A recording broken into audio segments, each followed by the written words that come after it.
I never use the Zab much, but there is one time that really stands out. It just happened to be from a dating app. I matched with this girl who's really pretty, plain, and seems to want a simple night out. No tattoos, no urge to party, and no interest in drugs. All signs pointed to a nice, quiet night out. We agreed to meet up for dinner and test the waters of conversation. It was your average Americana restaurant, a place I had only been to once, and probably went out of business later that summer.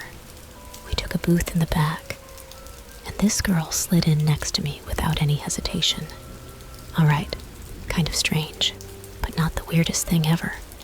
We were having a little small talk, getting each other's names right, when I felt her fingers creep into the palm of my hand.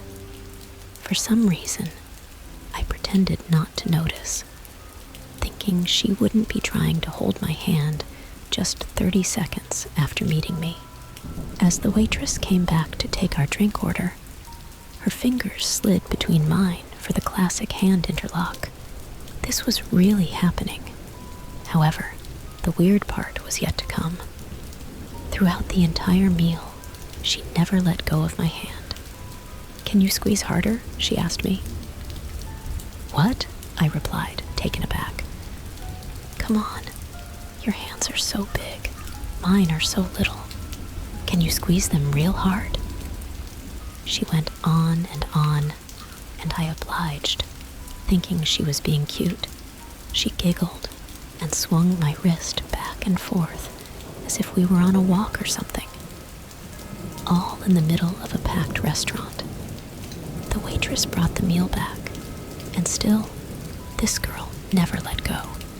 We did our best to eat with one hand, using one utensil, while she continued to ask me to squeeze her hand harder and harder. Finally, I realized she wasn't being cute. She was just being seriously strange. I saw the other tables looking at us with confused looks, and I realized my conundrum. "You're so strong.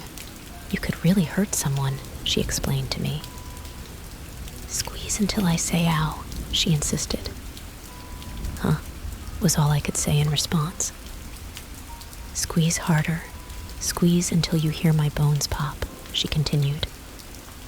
She had instructed me, and by now, I was getting kind of creeped out. It was almost as if she wanted me to hurt her. Finally, I pulled my hand out of her wiry little grip.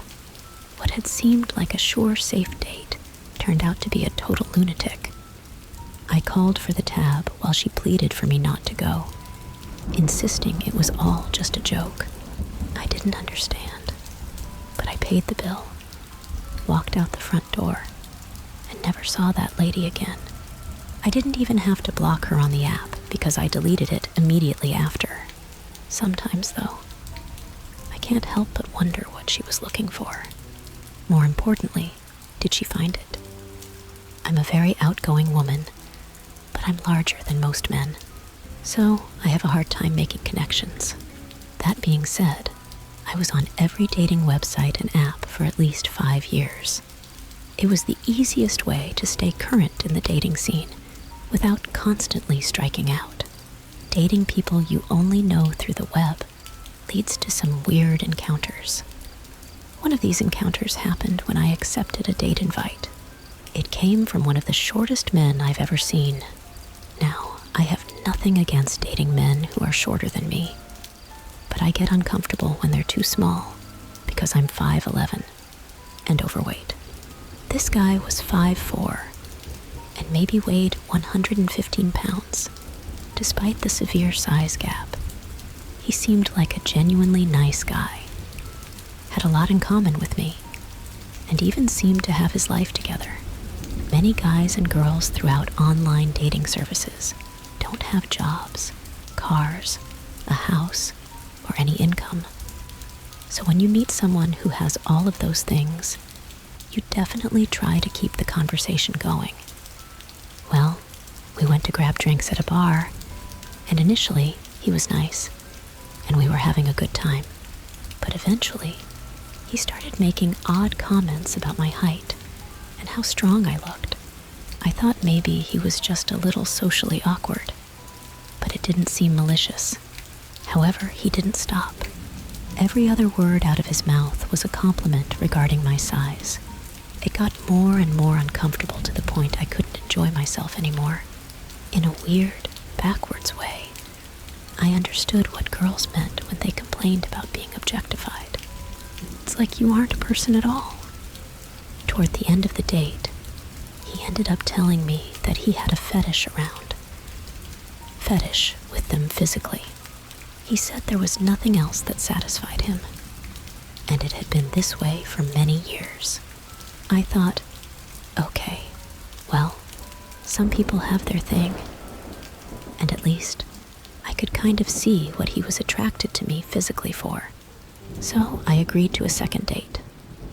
However, leading up to all of his messages, it started being about how he couldn't wait for me to lift him up in my big, strong arms, and how he wondered if I could lift him up over my head. Eventually, that was the only focus, and I'll admit, I got weirded out. I politely told him I was no longer interested in him, and to my surprise, he took it surprisingly well for someone so forward. I was partly expecting the classic clingy, "you're the only one for me" kind of behavior. I had judged him way too soon, as he turned out to be somewhat of a classy guy. Just a little shameless with his fetish, but that wasn't the weirdest. The worst experience I had was when I matched with a guy on OkCupid, but we never actually got a chance to meet. There was never any mention of a date. We briefly talked, and then he kind of fell off by the wayside for a few months. One day, he reappeared in my message requests, apologizing for being absent and explaining that he had been on another date with an OkCupid member for quite a while. I said, "No worries, that's what the service is for."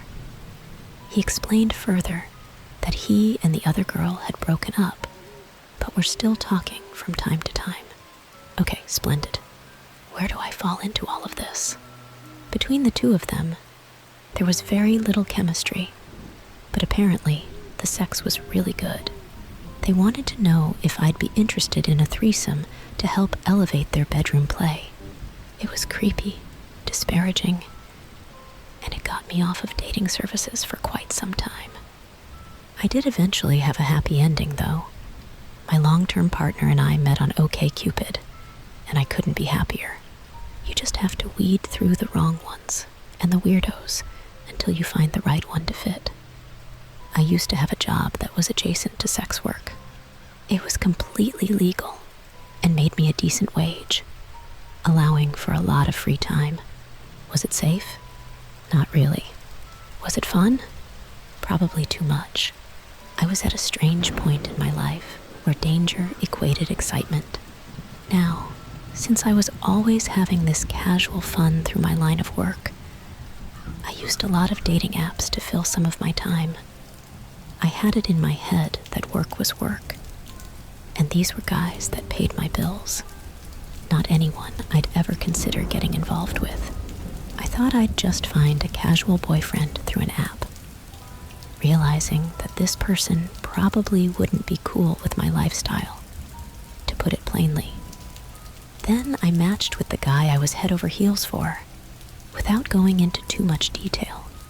He looked and talked like the guys I dreamt about. He was so tailored to my taste that I actually kept him a secret from my friends, thinking if I shared discovering him would somehow tarnish the excitement, as I feared one of my friends might swoop in and steal him away before I had a chance to meet him.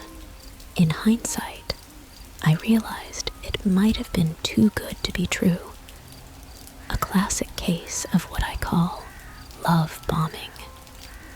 The honeymoon phase, where two people see only the most perfect versions of each other, long before reality sets in. I was caught in a love bomb cyclone. I found myself yearning to talk to this guy at all hours, and it was beginning to affect my job. Eventually, we couldn't resist any longer and decided to make plans to meet. There was no need for a formal dinner or a bar. He simply gave me his address, and late one night after work, I dropped by. From the moment we met at his door, it was explosive, raw, and passionate. Nothing like the sterile structure of my workplace. It felt like I could truly let go and give in to whatever desires I had with this guy. However, things took a darker turn as they got more intense. He had always talked dirty to me, but now it crossed a line. His words turned mean and degrading, and it became genuinely unsettling. "I thought you liked this," he said when I couldn't respond.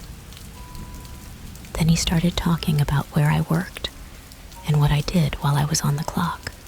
Suddenly, I realized that this might have been a setup by someone who knew me from the club. We were naked and intertwined in his bed, his hands gripping my throat. And in that moment, I felt utterly powerless. The sex became violently brutal, and I slipped in and out of consciousness. The few people I confided in simply told me I had passed out when it was over. He insisted I stay the night, and it was a horrifying ordeal, waiting for the worst to happen. Would he beat me? Would he rape me again? I didn't know what to expect, but I knew what could happen. It was terrifying and nauseating to be in that situation at all. Once I finally escaped, I turned to my coworkers for support, but they were far from helpful. Half of them didn't even believe me, and the other half assured me it was just a misunderstanding. Some of them even knew the guy I was talking about and promised me he'd never do such a thing. It was devastating to escape that nightmare, only to find myself being blamed on the outside. Desperate for support, I turned to my real friends, those who knew me outside my line of work. However, they knew about my profession and somewhat blamed me for putting myself in such a situation. It was my first step towards realizing that sometimes finding support and understanding can be more challenging than surviving the ordeal itself. After enduring victim blaming in the early 2000s, which left me isolated with my deepest fears, I decided to take control of my situation and visited a clinic to get tested. It was a pragmatic step I could take to ease my anxieties. I had no idea what that guy had done to me, but I needed to know if I was pregnant or had contracted an STD. Finding out would provide me with some peace of mind. I went through with the testing and then lingered in the waiting room, waiting for some of the quicker results. The room was oddly tranquil, with fuzzy chairs, old magazines, and well-worn stuffed animals providing a bit of comfort. I zoned out on my phone, seeking a brief respite from my thoughts. But this moment of solace was short-lived. As I glanced at my phone screen, I noticed something all too familiar. A screenshot of my Tinder profile alongside one of the texts I had sent to a friend. Somehow, the person who had abused me had obtained those texts and turned the entire situation into a meme. I couldn't contain my emotions and broke down right there in the lobby, silently weeping. I felt utterly helpless, like I had no options left. Not long after that horrifying incident, I left my career field. The scariest part of the whole ordeal was the lack of support I received due to my profession. I felt pigeonholed into a self-created hell solely because of my line of work. It was a painful reminder that no one should ever judge you based on your lifestyle or profession. All my test results came back negative, except for the emotional damage that lingered. I eventually fell off his radar after a few weeks, and he moved on to another victim. I learned some hard lessons from this experience. and I hope others can avoid the same mistakes I made. Don't fall for deception. Be cautious when going out. Avoid going home with strangers. And above all else, exercise caution when using dating apps. I used Tinder and other dating apps when I was younger and single. And one day, I matched with a guy who was almost 10. Despite the significant age gap, I was only 21 at the time. We clicked really well. Our interests aligned, and we even shared some favorite concerts. Having so much in common with an older guy was a real confidence boost.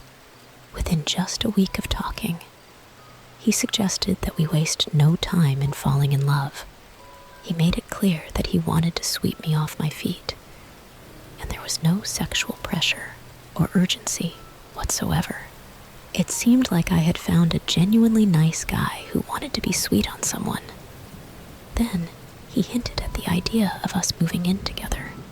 He started making a checklist of our personal items, checking what we had duplicates of and what we didn't. It was a bit tedious, but also kind of cute. Like a dating version of the adult version of the game Go Fish. Lastly, he even mentioned that he'd be happy to adopt my daughter. This was a huge deal for me at the time, being young, newly single, and a new mother. He described all the roles and responsibilities he'd be willing to take on. It felt like a dream come true. All of this was expressed before we had even met in person. It had only been 7 days of talking. And looking back, it seems like some of the most bizarre and unsettling stuff imaginable. But back then, being young and encountering strange individuals on dating apps was not unusual. However, when we finally met at a nice restaurant for an early dinner, it was nothing like our previous conversations. We sat there in silence for 2 whole hours. I tried to strike up conversations, but he wouldn't say a word. He'd simply nod, shake his head, or sometimes not even react. Instead, he'd stare at me with an eerie, emotionless gaze, focusing directly into my eyes. If his gaze shifted to another feature of mine, he'd continue that merciless, unflinching stare. It was unlike anything I had ever experienced before. Afterward, we split the bill, and I went home. We continued communicating through texting for another week, as I struggled to let him know that I was no longer interested. He mentioned planning a second date, which forced me to finally be honest about my feelings. We had a back-and-forth discussion for about an hour about. We essentially had the same conversation. We decided not to talk or see each other anymore. He would claim he didn't understand, and then continue with his overly affectionate and smothering talk. It was only after persistent efforts that I managed to get through to him that it was truly over. Surprisingly, he accepted it without begging for another chance or requesting a final meeting.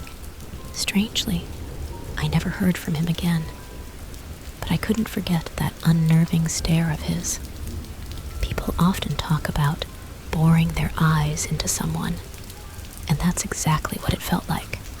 Dark, beady, unblinking eyes. My heart would pound loudly the longer he looked at me. Sometimes, I wonder what was going on in his mind during those moments.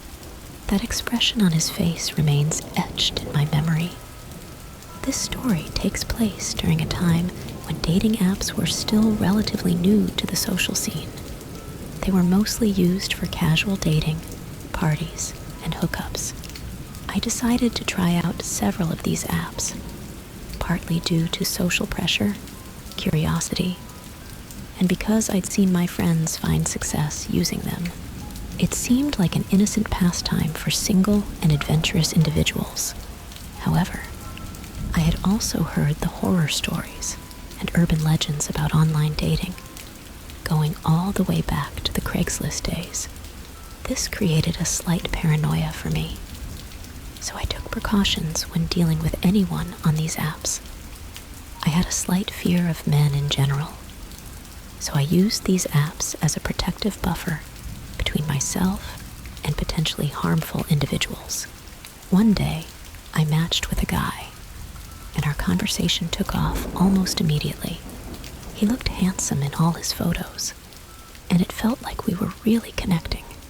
The exchange became so intense that we were hanging on each other's every word.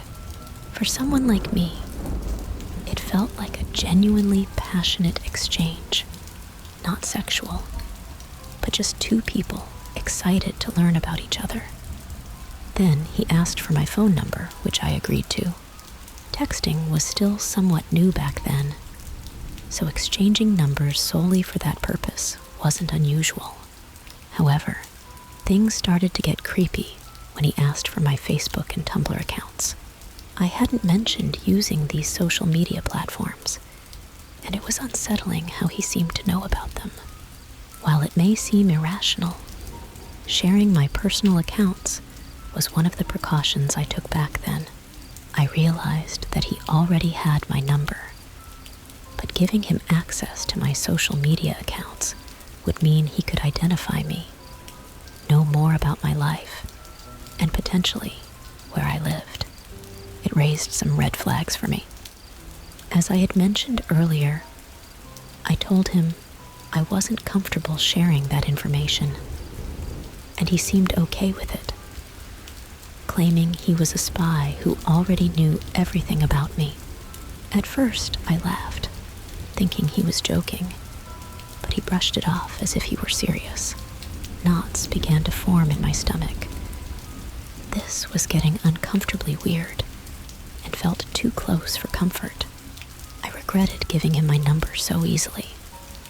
We continued texting for a while, and that's when he casually dropped personal information about me. My last name, the street I lived on, and even the school I attended as a child.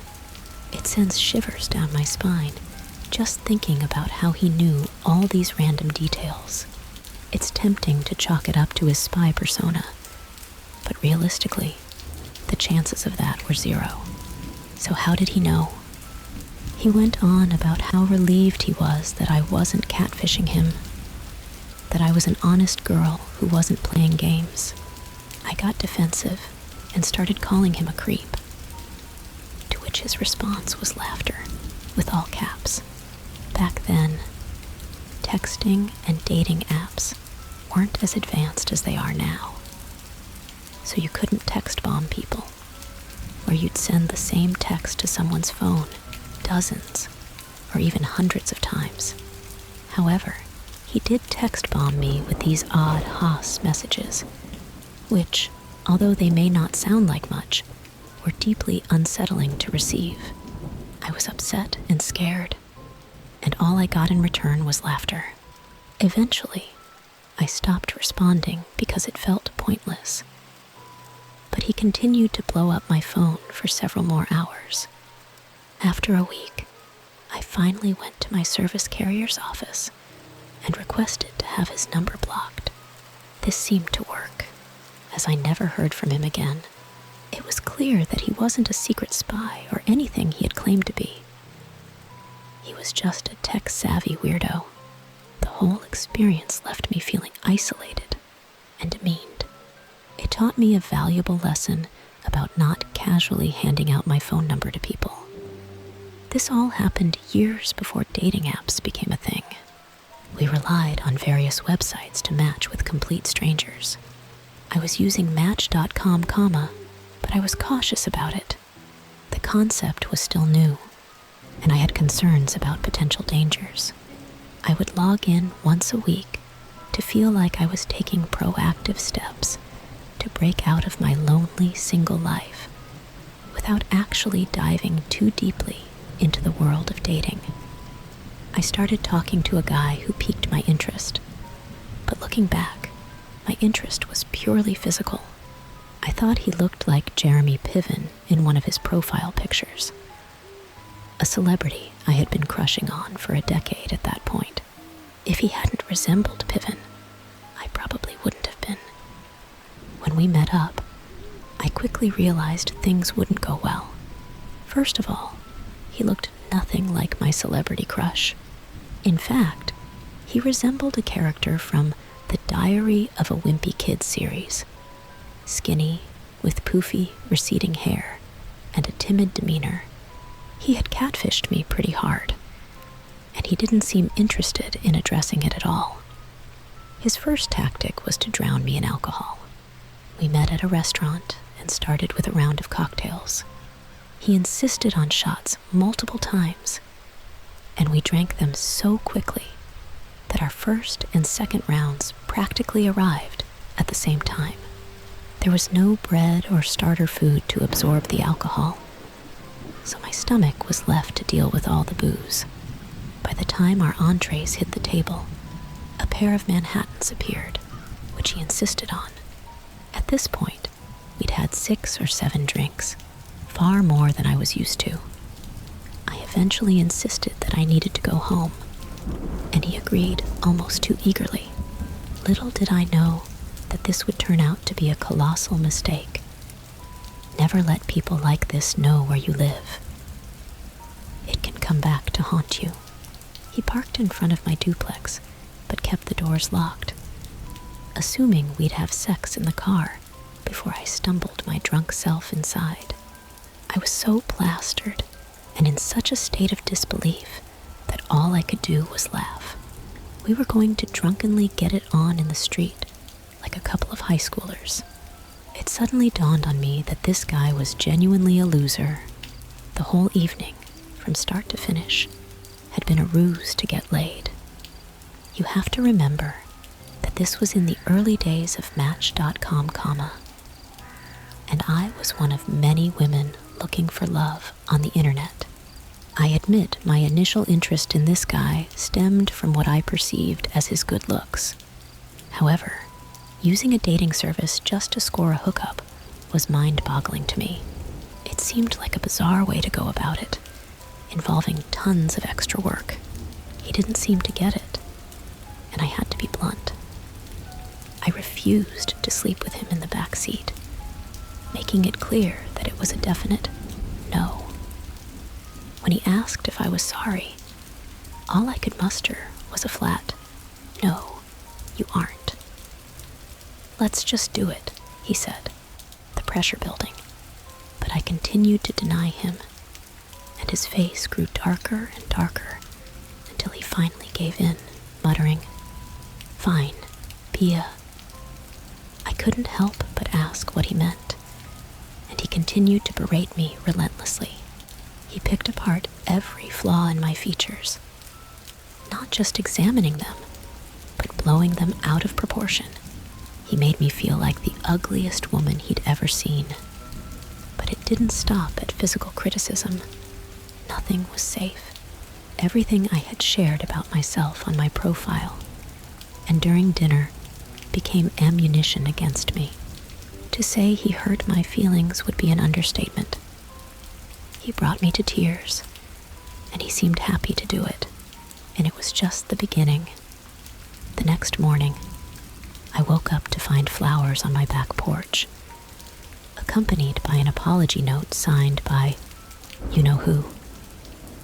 I was stunned by the audacity of it all.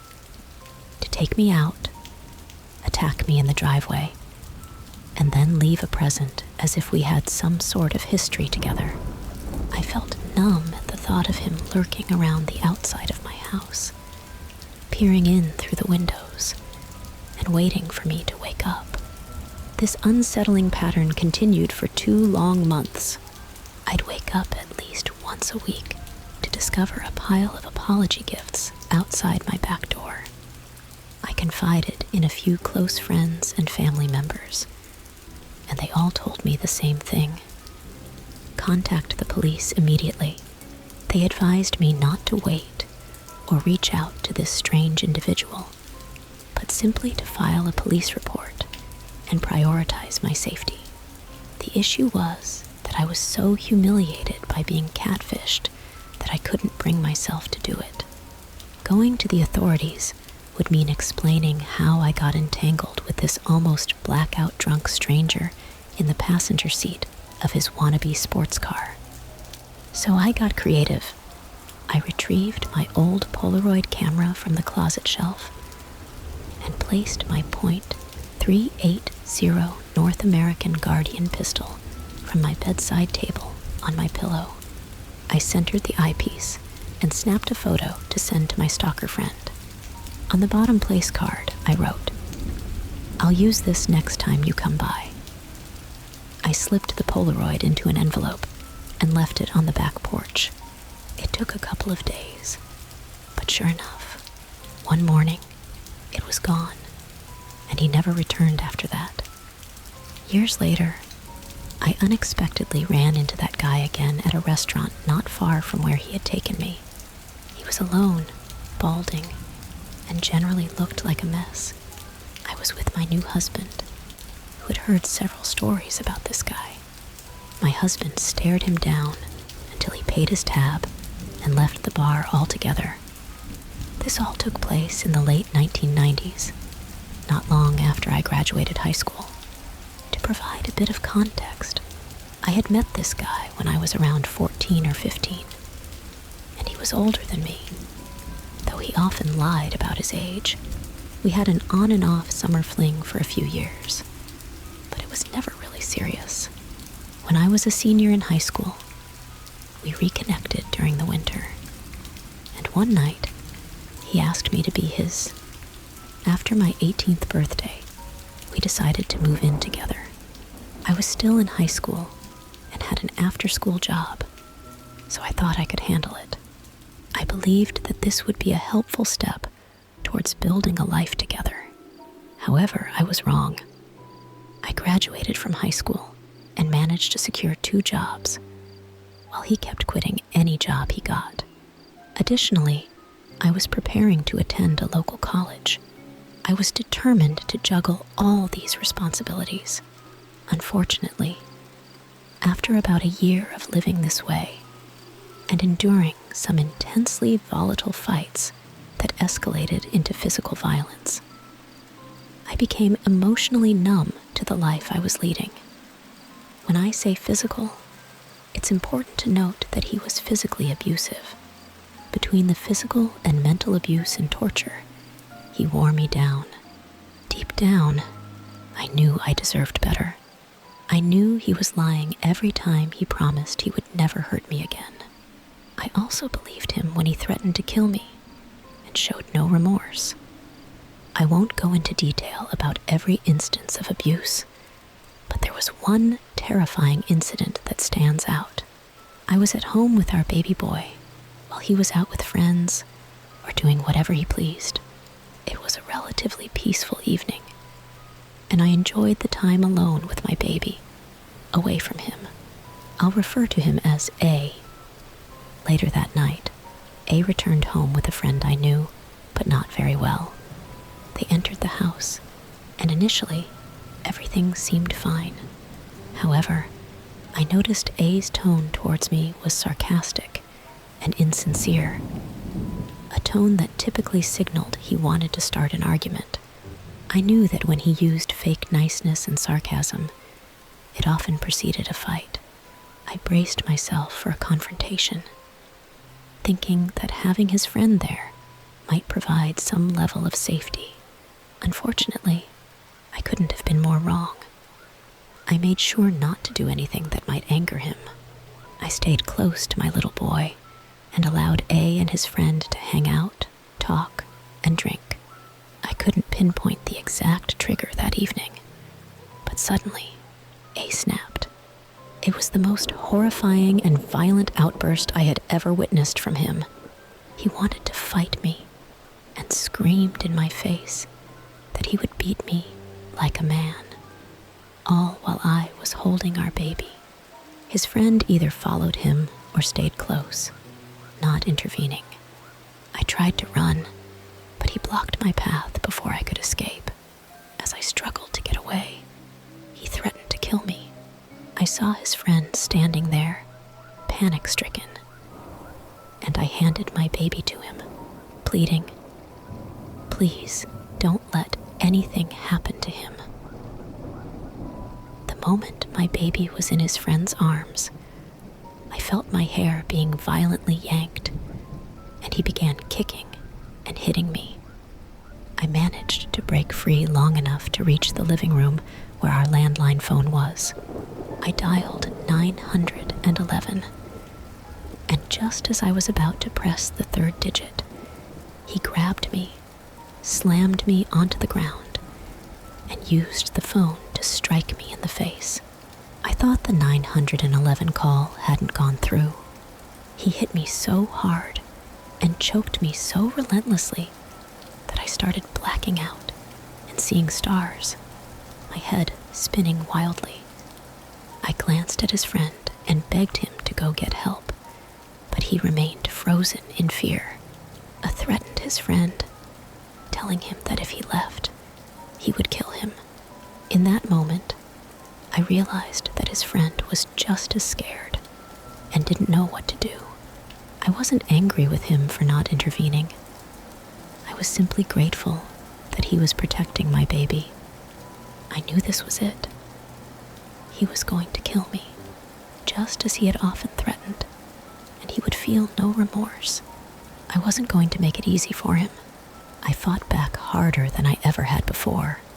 He was clearly under the influence of something, as I later found out, and his strength was beyond anything I could match. Besides, he outweighed me by about 100 pounds. But I was a mother who wanted to live and see my baby grow up.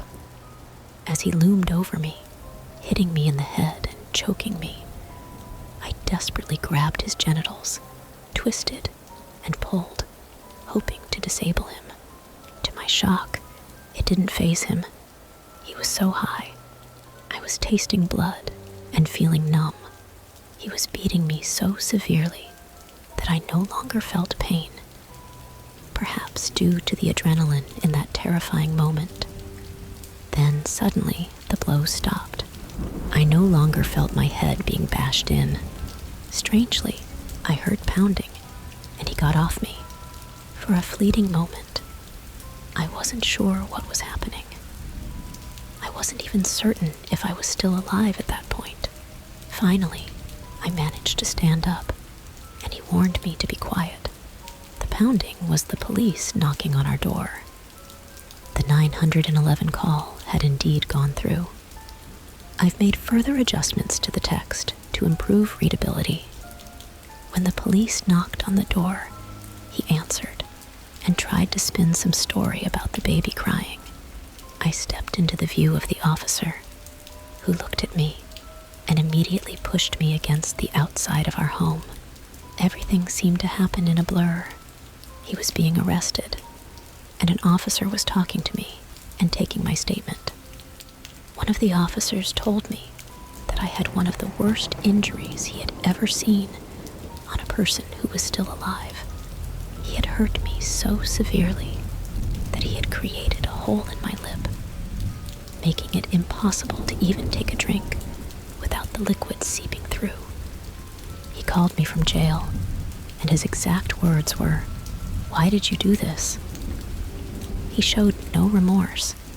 He wasn't even pretending this time. That was when I made the decision to leave him. He was eventually sentenced to 26 days in jail, but he never served that time because he fled to another state before he could be arrested. He managed to track me down and stalk me, but I remained strong and kept my distance from him. Eventually, he moved on to his next victim. I'm deeply sorry to hear about the traumatic experiences you've been through. And it's understandable that you feel guilt about not being able to prevent further harm. However, please remember that you are not responsible for his actions or the harm he caused to others. It's important to focus on your own healing and well-being, as you made the courageous decision to leave that dangerous situation. It's also important to seek support from friends, family, or professionals who can help you process your experiences and emotions. Your safety and recovery are the top priorities. If you ever feel the need to talk to someone about these experiences or any related issues, consider reaching out to a therapist or counselor who specializes in trauma. You deserve support and healing, and I hope you can find the strength to continue moving forward with your life.